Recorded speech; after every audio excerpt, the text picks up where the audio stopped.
Bismillahirrahmanirrahim. Yesterday we talked about the molecular carrier, vector and recombinant DNA. ये आपको समझ आ गया था सारा? Yes, ma'am. Okay.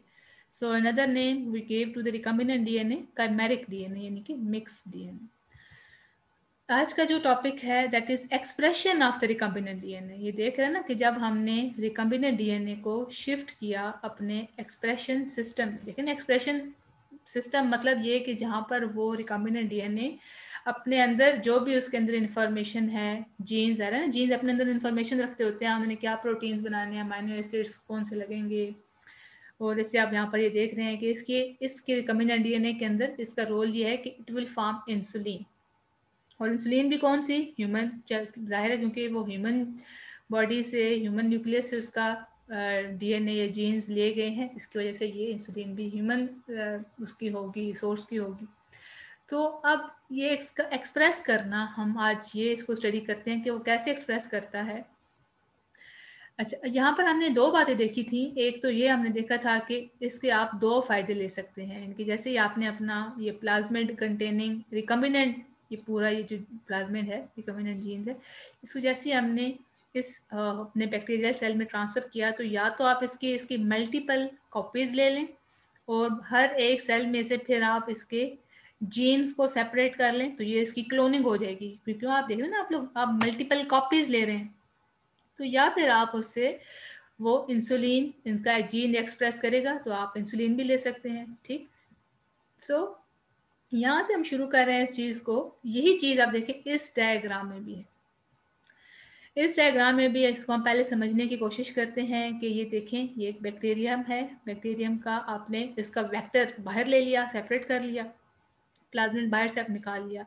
इसी प्लाज्मिड को आपने कट किया. रिस्ट्रिक्शन, आपने स्पेलिंग गलत लिखी हुई थी रिस्ट्रिक्शन की, सो इट इज रिस्ट्रिक्शन एंजाइम से आपने यहाँ से इसको कटिंग की. इस तरीके से ये एक बैक्टीरियोफेज है, वायरस है. इसी वायरस का डीएनए सेपरेट किया, वायरल डीएनए. वायरल डीएनए में से एक जीन सेपरेट कर ली. ठीक है. यही जीन आपने फॉरेन जीन बन गई, जीन ऑफ इंटरेस्ट हो गई. इसी फॉरेन जीन को आपने इसी प्लाज्मिड के अंदर लाके डीएनए लाइगेज की हेल्प से सील कर दिया. Now it is called recombinant plasmid. Recombinant plasmid is then again transferred into, आप देख सकते हैं ये वाला, ये बैक्टीरियम के अंदर, होस्ट सेल के अंदर आपने ट्रांसफर कर दिया. अब जैसे ही ये बैक्टीरियल सेल डिवाइड करेगा, हर एक बैक्टीरियम के अंदर ये वाला वायरस जो कि फॉरेन जीन है. ठीक है. अच्छा, फॉरेन जीन वायरस की नहीं है, बल्कि फॉरेन जीन, कोई भी फॉरेन जीन ऐसी कि जो फॉर एग्जांपल आप उसकी जीन, फॉर एग्जांपल उसकी प्रोडक्ट इंसुलिन है, या उसकी प्रोडक्ट कोई ऐसा हार्मोन है, या उसकी प्रोडक्ट उस जीन की वजह से जो कोई ऐसी प्रोटीन बन रही है जो आप बनाना चाहते हैं. ठीक है. तो पहले मैंने आपसे ये कहा ना कि वायरस का जीन नहीं, सॉरी, वायरस का नहीं है, बल्कि ये कोई और आपका जीन ऑफ इंटरेस्ट है. आपने फॉर एग्जांपल ह्यूमन जीनोम में से या आपने किसी ऐसे प्लांट में से कोई ऐसा जीन निकाला है कि जिसका आप प्रोडक्ट लेना चाहते हैं. इसी तरीके से आपने ये देख लिया, वायरस का भी डीएनए निकाला हुआ है. ठीक है. या बन गया, वेक्टर बन गया. वायरस के जीन को कट करेंगे और उसी जगह पर आपने ये फॉरेन जीन इंसर्ट कर दिया. ठीक है. फिर उसके बाद क्या हुआ कि यही वाला ये जो वायरस का जीन है, ये पूरा वायरस का रिकम्बिनेंट ये पूरा बन गया. इसी को वायरस के अंदर वापस डालकर उसी वायरस को अटैक कराया गया बैक्टीरिया के ऊपर, नॉर्मल बैक्टीरियम के ऊपर. ठीक.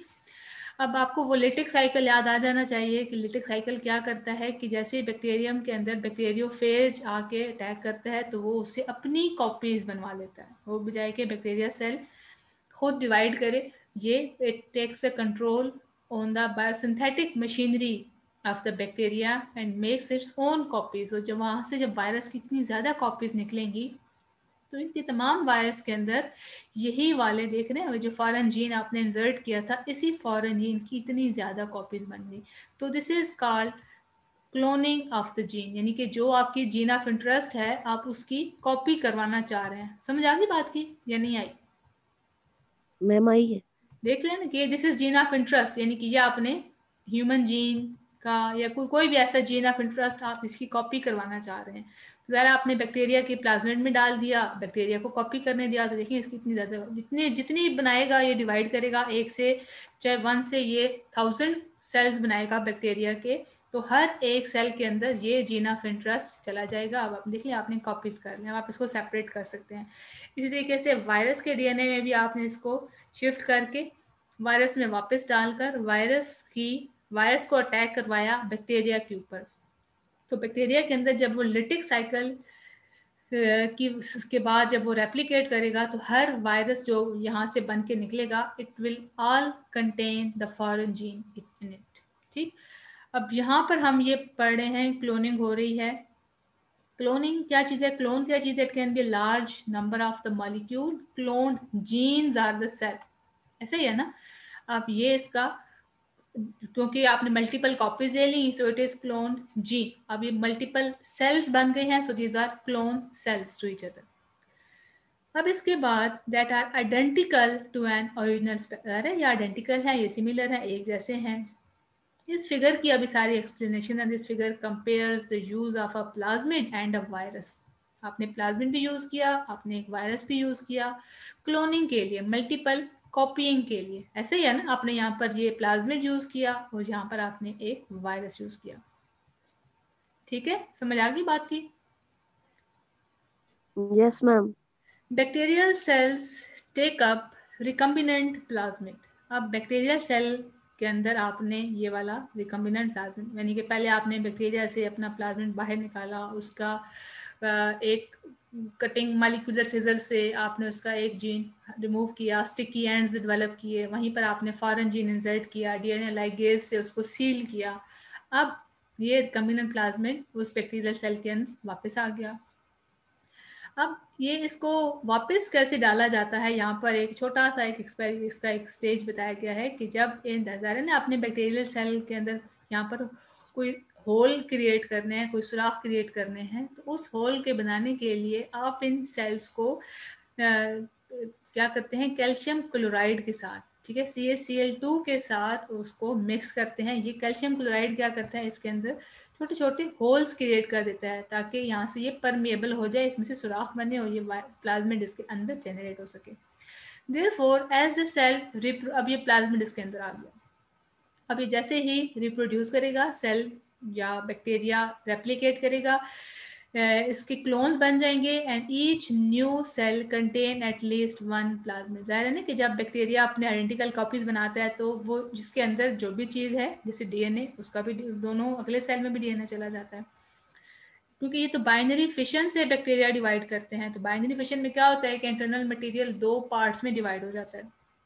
Therefore, each of the bacteria contains a gene of interest. तो तमाम के तमाम बैक्टीरिया में जीन ऑफ इंटरेस्ट चला जाता है, which will express itself। जाहिर है कि जीन के अंदर जो इन्फॉर्मेशन होती है वो इन्फॉर्मेशन शो करता है। इन्फॉर्मेशन क्या होती है? एक्चुअली इन्फॉर्मेशन होती है ना कि सारे सिस्टम को कंट्रोल करना, और सिस्टम को कंट्रोल कैसे किया जाता है? उसके स्ट्रक्चर बनाकर, उसके फंक्शंस को कंट्रोल करके। तो तमाम फंक्शन की कंट्रोलिंग के लिए एंजाइम्स होते हैं, स्ट्रक्चर बनाने के लिए भी प्रोटीन्स होती हैं। तो एक्चुअली तो सबके सब प्रोटीन्स हैं, तो इन सब के प्रोटीन्स का काम ये बनाना होता है हमारे जीन्स ने। तो this is expressing of the gene to make a product from this bacterial clone. The cloned gene can be isolated. तो इस तरीके से इन तमाम कॉपीज में से आप इस जीन को सेपरेट कर सकते हैं for further analysis. A protein product can be separated. ऊपर आपने देखा था कि आप प्रोटीन प्रोडक्ट भी ले सकते हैं और आप जीन भी सेपरेट कर सकते हैं। ठीक, अब यहाँ तक तो हमने पढ़ लिया कैसे बैक्टीरियल प्लाज्मिड को आपने यूज किया इस काम के लिए। अब अगला जो काम है beside the plasmid, DNA of bacterial viruses. आपने वायरस के भी डीएनए को यूज कर सकते हैं। फॉर एग्जांपल लैम्डा फेज, यानी कि bacteriophage can also be used as a vector. After the lambda phage attaches to a host bacterium। ठीक है, ये वाला जिसके अंदर आपने रिकम्बिनेंट डीएनए है लैम्डा फेज का, कहते हैं कि जैसे ही होस्ट बैक्टीरियम के ऊपर अटैक करेगा, उसके ऊपर अटैच करता है, तो recombinant DNA is release from the virus. जाहिर है, हमें पता है लिटिक साइकिल में यही होता है ना कि वायरस की प्रोटीन कवरिंग बाहर रह जाती है, इसके सिर्फ डीएनए अंदर जाता है। अभी हम जब वो एक्सपेरिमेंट पढ़ रहे थे डीएनए एज हाइड्रोजन मटेरियल, तो उसमें भी हमने जो लास्ट एक्सपेरिमेंट था वो यही देखा था कि वायरस का सिर्फ डीएनए अंदर जाता है, प्रोटीन कोट बाहर रह जाता है। तो इसी का भी जब ये रिकम्बिनेंट डीएनए वायरस का इसके अंदर जाता है तो क्या करता है कि ये it enters the bacterium, here it will direct the reproduction of many more viruses. हमें पता है कि लिटिक साइकिल में यही होता है ना कि जो डीएनए ऑफ द वायरस होता है it take controls over the biosynthetic material machinery of the bacterium and it directs the formation of its own copies. तो ये वायरस की अपनी कॉपीज बनती है, तो जाहिर है हर एक वायरस में अगेन जीन ऑफ इंटरेस्ट चला जाता है। तो इस तरीके से आप copies of gene of interest ले रहे हैं, आप उसके बाद वो जीन सेपरेट भी कर सकते हैं या आप उसकी प्रोडक्ट ले सकते हैं। So each virus in bacteriophage clone contains a copy of the gene being clone. समझ आ गई बात की या नहीं आई? मैम आ गई। आ गई है, अच्छा। अब ये अगला टॉपिक आई थिंक नहीं है सिलेबस में, जीनोमिक लाइब्रेरी, ऐसे ही है ना? मैम इसके निशान नहीं लगे हुए। अच्छा, जो आज का अपना अगला टॉपिक पढ़ना है that is polymerase chain reaction, PCR. आपको नाम से इंडिकेट हो रहा है पीसीआर। पीसीआर को हम पहले समझने की कोशिश करते हैं, ठीक है। अच्छा, अब ऊपर एक ये डायग्राम शो हुई पड़ी है, this is identification of the cloned gene, एक उसकी डायग्राम है 23.4। हम देख लेते हैं ये डायग्राम किसके साथ है, 23.3 और 23.4। ये हाँ, ये इसी में ही है, इसका ही पार्ट है, ठीक है। 23.4 ये हम इसमें पीसीआर के साथ स्टडी करेंगे। अच्छा, पॉलीमरेज चेन रिएक्शन। पॉलीमरेज आपको ऐसे नाम से शो हो रहा है, एंजाइम, ठीक है। आपने वो एक पीछे एंजाइम पढ़ा था ना डीएनए रेप्लिकेशन में, डीएनए पॉलीमरेज वो क्या कर रहा था, डीएनए की कॉपी कर रहा था। कॉपीइंग में डीएनए की रेप्लिकेशन हेल्पफुल था, और because it is a chain reaction, यानी कि ये रिएक्शन प्रोसेस जो है ये ऐसा नहीं है कि एक दफ़ा होके रुक जाए, ये दो दफ़ा होके, बल्कि चेन ही चलता रहता है, चलता रहता है, चलता रहता है। इसमें सेट ऑफ टेम्परेचर हम देते हैं, ठीक है, कि जिसके बाद मतलब सेट ऑफ टेम्परेचर का मतलब क्या है कि पहले सबसे पहले इसका डीनेचुरेशन, यानी कि डीएनए आपको पता है डीएनए इज डबल स्ट्रैंडेड, ठीक है। So heat for 1 minute to denature या सेपरेट। तो पहला स्टेप जो होता है, स्टेप होता है डीनेचुरेशन, यानी कि डीनेचर करना, डीएनए के दोनों स्ट्रैंड्स को सेपरेट करना, ठीक। फिर उसके बाद होता है उसको कूलिंग करना, ठीक है, ताकि अनीलिंग हो सके। अनील का मतलब होता है उसके साथ उसका प्राइमर लग सके, ठीक है। आपने डीएनए की रेप्लिकेशन के टाइम पर भी ये पढ़ा था ना कि वहां पर पहले सबसे पहले क्या होता है कि वो जो एंजाइम था डीएनए पॉलीमरेज, उसकी खास प्रॉपर्टी ये थी कि it do not initiate the DNA replication, बल्कि वो क्या करता है, but it just adds on nucleotide to the already paired long nucleotide chain, यानी कि जो ऑलरेडी जो चेन स्टार्ट हो गई है उसके साथ आकर न्यूक्लियोटाइड ऐड करता चला जाता है। तो पहला काम क्या है, प्राइमर का लगना। तो जैसे ही अनीलिंग स्टार्ट होती है उसके साथ क्या होता है कि वो डीएनए के साथ, ये देख रहे हैं आप, पहले प्राइमर लगा, तो अब इसके साथ ये न्यूक्लियोटाइड्स ऐड हो गए। अब दोनों जो सिंगल सिंगल स्ट्रैंड थे वो अब दोनों डबल स्ट्रैंड बन गए। ये बात समझ आ गई या नहीं आई?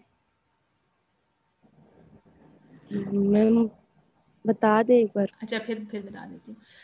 देखिए, पहला स्टेज है ना कि डीएनए के डबल स्ट्रैंड को सिंगल स्ट्रैंड में कन्वर्ट करना, तो दिस इज डीनेचुरेशन। डीनेचर हो गई है ना चीज, अपनी अपनी नेचर से हट गई है, डीनेचुरेशन हो गई, ठीक है। फिर उसके बाद उसी को टेम्परेचर थोड़ा सा कम किया जाता है ताकि उसके साथ न्यूक्लियोटाइड्स आके अटैच, न्यूक्लियोटाइड्स के अटैच होने से पहले भी प्राइमर्स लगते हैं। प्राइमर का मतलब क्या होता है, फर्स्ट स्टेज प्राइमर, ठीक है। प्राइमर लग जाते हैं, प्राइमर का काम ये होता है कि यहाँ से इनिशिएट कर देना ताकि न्यूक्लियोटाइड्स ऐड, देखिए ना ये सिंगल स्ट्रैंडेड है, ठीक है, ये सिंगल स्टैंडर्ड है, और हमेशा इसके साथ जो न्यूक्लियोटाइड्स ऐड होने की जो डायरेक्शन होती है 3 to 5, पिछले चैप्टर से आपको जेन में बातें होनी चाहिए, 3 to 5, यस मैम। ठीक है। तो यहाँ पर इस डायरेक्शन में यहाँ पर न्यूक्लियोटाइड ऐड होते चले जाएंगे, ये आप देख रहे हैं, ये 3 to 5 में ये न्यूक्लियोटाइड्स ऐड होते चले जा रहे हैं। इसी तरीके से यहाँ पर भी, तो ये सिंगल स्ट्रैंडेड, ये अब डबल स्ट्रैंड में ये कन्वर्ट हो गया। तो ये ठीक है। सारा साइकिल, अब ये तो एक साइकिल है, एक साइकिल है। लेकिन अब क्या होता है कि अब ये जो डबल स्ट्रैंड बना, इसको अगेन दोबारा से इसी पूरे सिंगल में स्टेज से कन्वर्ट। इसको दोबारा से, यस ट्रू, ये दोबारा से फिर सिंगल में कन्वर्ट होता है इसके साथ, फिर प्राइमर लगता है, प्राइमर के साथ न्यूक्लियोटाइड ऐड होते चले जाते हैं, ये फिर डबल स्ट्रैंड बन जाता है, इस डबल को फिर अगेन दोबारा हीट किया जाता है, इसको फिर दोबारा से सेपरेट किया जाता है। तो यूं इस तरीके से this is a chain reaction and it goes on many times, ठीक है।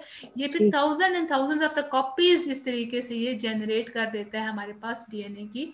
तो आप क्या समझते हैं इस तरीके से होता क्या है बेसिकली? फॉर एग्जाम्पल, ये एक खास रीजन है इस जगह का, ठीक है, एक खास जीन है इस जगह पर। तो इस जीन को हमने क्या करना होता है, उसकी इतनी बड़ी ज़्यादा कॉपीज बनाई, क्योंकि एक जीन को आइडेंटिफाई करना, देखना थोड़ा सा मुश्किल होता है। तो जब वो बहुत ज़्यादा तादाद में बन जाती हैं तो उसको देखना, उसको वहाँ से सेपरेट करना आसान हो जाता है, ठीक। अच्छा, अब यहाँ से ये चीज़ थोड़ा सा समझेंगे, ये वही चीज़ है, थोड़ा सा कुछ एडिशनल इसमें इंफॉर्मेशन भी है, तो हम इसको पढ़ लेते हैं। ये साइंटिस्ट था कैरी बी मुलिस, उसने 1983 में ये प्रोसीजर डेवलप किया, that is polymerase chain reaction. बड़ा इंटरेस्टिंग काम है, प्रैक्टिकली परफॉर्म होता है। बल्कि अभी ये जो कोरोना वायरस की भी उसके लिए सैंपल लिया जाता है, लेकिन इसके दो तरह के टेस्ट होते हैं। एक तो वायरस किया को आइडेंटिफाई किया जाता है with the help of PCR, और एक ब्लड से टेस्ट होता है कि जो एंटीबॉडीज को से उसका पता चलता है कि एंटीबॉडीज थी, इट मीन्स कि इन्फेक्शन कभी हुआ था। जब पीसीआर का मतलब ये होता है कि पीसीआर एक मशीनरी होती है। मैं आपको ये दिखा देती हूँ पीसीआर कैसी मशीनरी है, एक सेकेंड।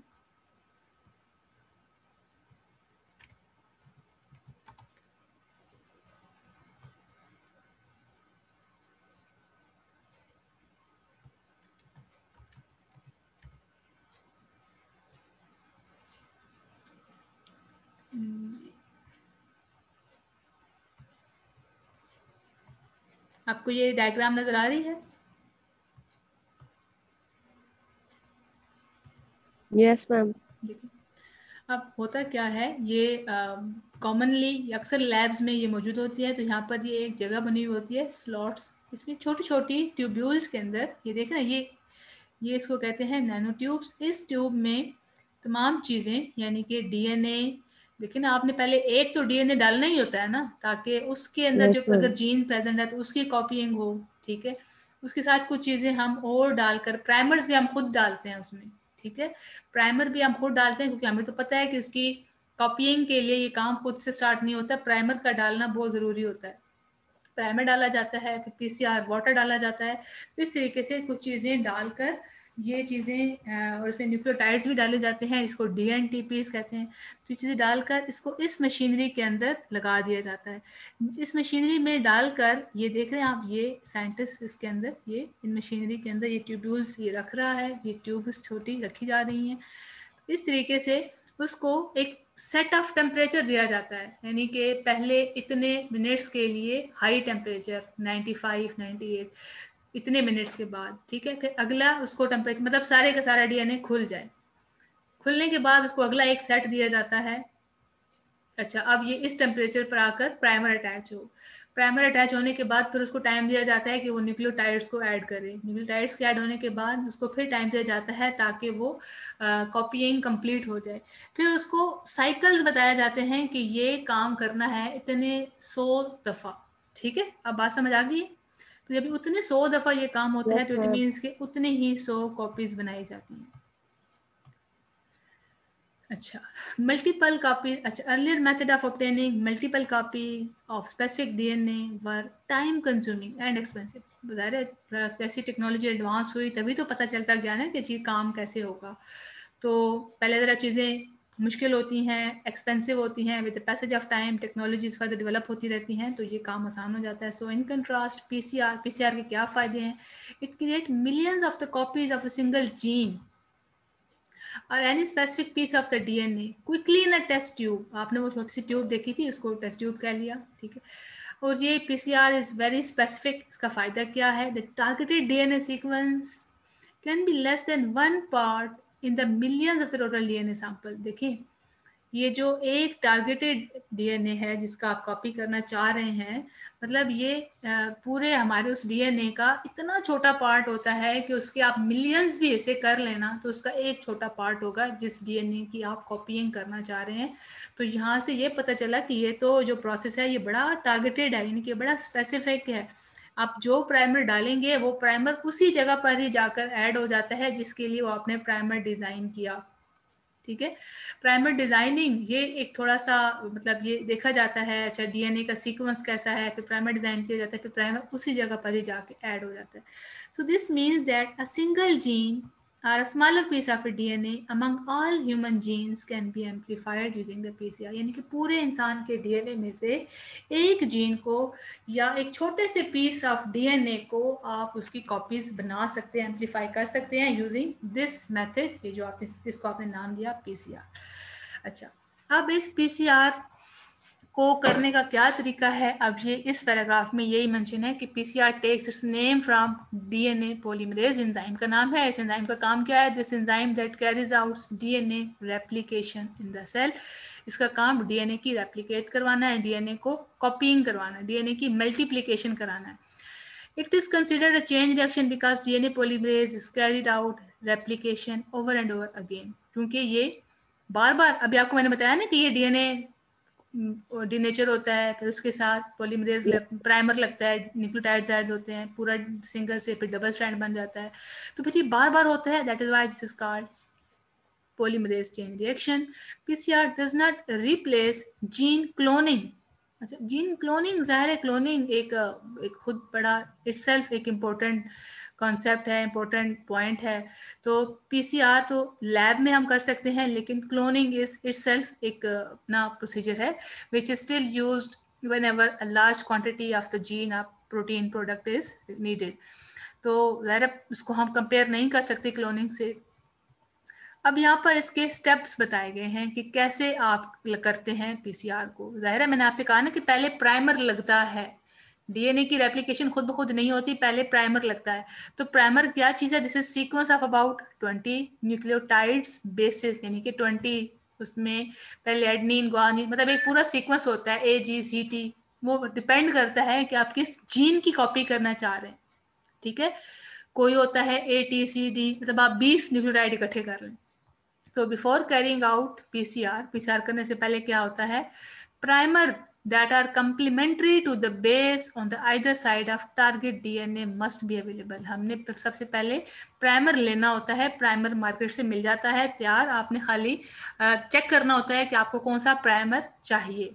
ठीक है, अब बात को आपको ये बात समझ आ रही है ना मेरी, या नहीं आ रही? यस मैम, मैम आ रही है। प्राइमर आपने डिजाइन करना होता है, क्योंकि आप पहले ये देखते हैं ना कि वो उस डीएनए जिसकी आप कॉपी करना चाह रहे हैं उस डीएनए का सीक्वेंस क्या है, फिर आप उसके साथ का कंप्लीमेंट्री प्राइमर लेते हैं। ठीक है, प्राइमर आर नीडेड, ये अगली लाइन इसी में लिखी हुई है, primer are needed because DNA polymerase does not start the replication process. DNA polymerase का काम इस प्रोसेस को स्टार्ट करना नहीं बल्कि कैरी ऑन करना है। इट ओनली कंटिन्यूज और एक्सटेंड्स द प्रोसेस, वो सिर्फ इस प्रोसेस को चलाता रहता है। After the primers binds by complementary base, अब जैसे ही प्राइमर जाके अपने कंप्लीमेंट्री पोजीशन पे ऐड होता है, ये आप देख रहे हैं, ये जैसे ही प्राइमर अपने, फॉर एग्जांपल अगर यहाँ पर प्राइमर के पास है AGT और C, AGTC, ए के आगे क्या लगता है, T,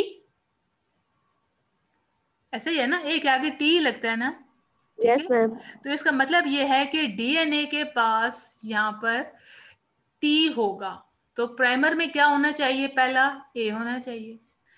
अब प्राइमर, अब अगर डीएनए के पास फॉर एग्जांपल C है, तो अब प्राइमर के पास क्या होना चाहिए, G होना चाहिए।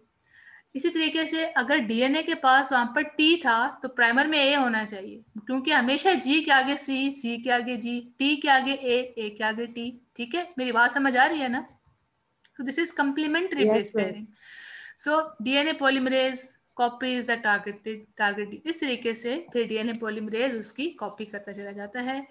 अच्छा, यहाँ पर एक बड़ा इंपॉर्टेंट टर्म है, अक्सर एग्जाम में आ जाता है, एक्सप्लेन टैग पॉलीमरेज, या ये क्या चीज़ है इसके बारे में आपको पता होना चाहिए कि डीएनए पॉलीमरेज ये जो एंजाइम है इस टेम्परेचर इनसेंसिटिव, इसके ऊपर टेम्परेचर असर नहीं करता, ठीक है, क्योंकि आप इसको हाई टेम्परेचर पे, लो टेम्परेचर पे चला सकते हैं, लेकिन ये एंजाइम आया कहाँ से, ठीक है, ये एंजाइम एक खास बैक्टीरियम से निकाला गया है। इस बैक्टीरियम का नाम है Thermus aquaticus.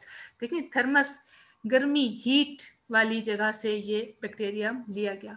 So which lives in the hot springs, hot springs जो गर्म पानी के चश्मे तालाब हैं, ये बैक्टीरिया वहाँ से था, इसलिए लिया गया, वहाँ से इसका एंजाइम निकाला गया। अब चूंकि ये बैक्टीरिया इतने हाई टेम्परेचर पे एग्जिस्ट कर सकता है, इट मीन्स कि इस बैक्टीरियम के अंदर कोई ऐसा सिस्टम है, कोई ऐसे एंजाइम्स हैं कि which make it possible to survive in high temperature. So commonly this enzyme is known as Taq polymerase. DNA polymerase का ही जो दूसरा नाम है, this is called Taq polymerase. It can withstand high temperature, high temperature पर रह सकता है, which is use to separate double stranded DNA. इसी टैग पॉलीमरेज की हेल्प से आप जब इसको हाई टेम्परेचर देते हैं तो इसी एंजाइम की हेल्प से डबल स्ट्रैंडेड डीएनए को सेपरेट किया जाता है. Therefore replication need not be interrupted by the need to add more enzyme. देखें, आपने एक दफा एक एंजाइम डाला, उसको हाई टेम्परेचर दिया, तो अब होना तो ये चाहिए ना कि वो एंजाइम टूट जाए, खत्म हो जाए, डैमेज हो जाए, या मतलब वो खराब हो जाए. लेकिन ये कह रहा यस है मैम। कि नहीं, ये तो एंजाइम हीट इनसेंसिटिव है, इसके ऊपर हाई टेम्परेचर का असर ही नहीं है, so there is no need to add any more of this enzyme. Clear?